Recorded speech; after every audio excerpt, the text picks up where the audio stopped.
युवराज का स्थान रिक्त क्यों है राजन? महाराज, उस समय तक ये स्थान रिक्त रखने के लिए वचनबद्ध है राजगुरु महोदय, जब तक कि महारानी सत्यवती किसी कुमार को जन्म नहीं देती। और ये वचन किसने दिया महामंत्री? महाराज के सिवा ये वचन कौन दे सकता है राजगुरु? और महाराज को ये वचन देने का अधिकार किसने दिया महामंत्री?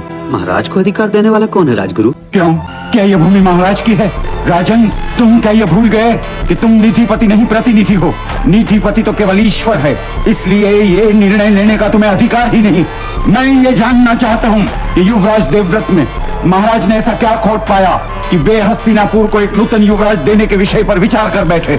यदि देवव्रत में ऐसा कोई अवगुण है भी, तो महाराज ने उस राजकुमार में ऐसा कौन सा गुण देख लिया जो अभी तक गर्भ में भी नहीं आया है? यदि आज्ञा हो तो ज्ञान मूर्ति के प्रश्न का उत्तर मैं दूं महाराज। नहीं, मुझे उत्तर नहीं, न्याय चाहिए युवराज कुमार।